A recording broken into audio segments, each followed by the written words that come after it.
در ادامه بافت پاپیون برای بافت قسمت وسط پاپیون 10 تا زنجیره زدم و در داخل هر کدوم از این زنجیرها یک پایه کوتاه بافتم.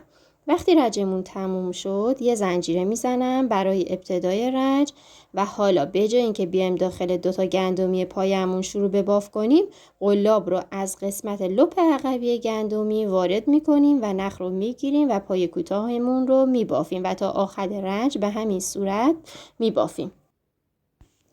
حالا در ادامه بافت پاپیون، بافت نواری شکلمون رو که درست کردیم وسطش رو در نظر میگیریم و در وسط بافت مستطیلیمون قرارش میدیم و به وسیله بافتی که برای وسط پاپیون درست کردیم اینا رو با هم دیگه متصلش میکنیم.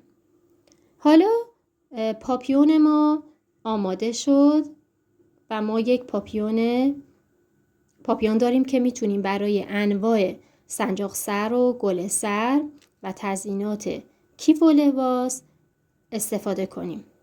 امیدوارم که از این آموزش لذت برده باشید.